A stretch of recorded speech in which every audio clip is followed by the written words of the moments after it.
Hola, ¿qué tal? Muy buenos días. Mi nombre es Gilberto Daniel Corral López.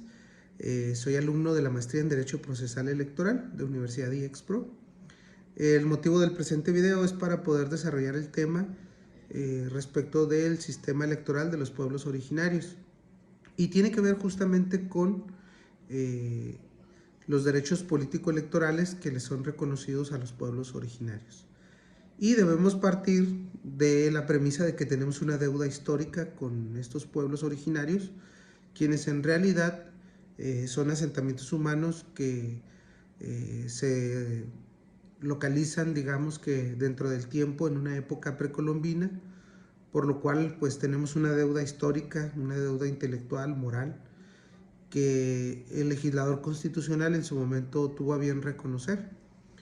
Y esto es así porque en el artículo segundo constitucional encontramos que los pueblos originarios cuentan con diversos derechos, entre ellos la libre autodeterminación, lo que implica la capacidad jurídica para elegir sus propias autoridades, también para regirse por sus usos y costumbres, y también el que puedan gobernarse mediante un sistema normativo alterno o paralelo, en el entendido o en la inteligencia de que no contravengan algún derecho humano o algún derecho que esté consagrado en el marco de los tratados internacionales.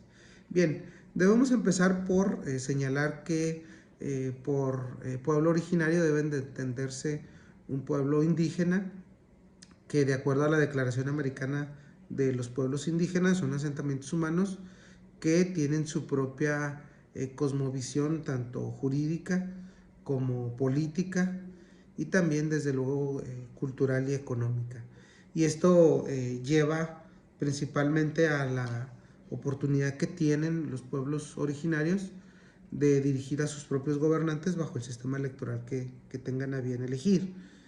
En ese sentido, no debemos de decir que principalmente dos derechos político-electorales que tienen son los de votar y ser votados. Pero para darnos una idea de la magnitud, de la importancia o trascendencia que tiene el estudio de este fenómeno, habría que decir que en México, digamos que Oaxaca, que es un estado que cuenta con 570 municipios, 430 de ellos son aquellos de los que se rigen por usos y costumbres. Estamos hablando que cerca del 23% de los municipios que existen en el país se gobiernan por el sistema de usos y costumbres. De ahí la trascendencia o la magnitud de comprender este tema.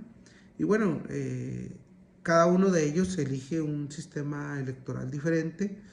Incluso las sentencias que ha emitido el Tribunal Electoral del Poder Judicial de la Federación han sido robustas, bastantes en este tema y desarrollando diferentes líneas jurisprudenciales.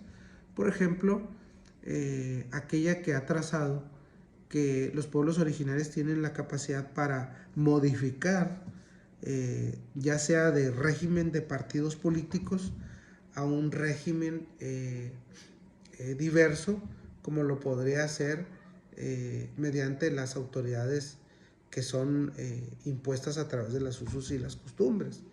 Y esto podrá variar en función del tipo de comunidad o pueblo originario que determine su sistema político. Como también habrá quienes desean transitar del sistema de usos y costumbres al régimen partidista, como ocurrió en el caso de Chiapas.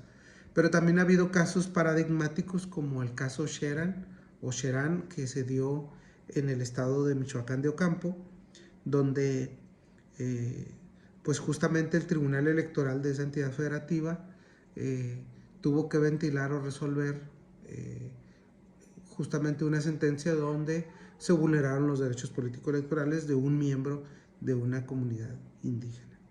De tal suerte entonces que debemos identificar aquellos puntos que son necesarios.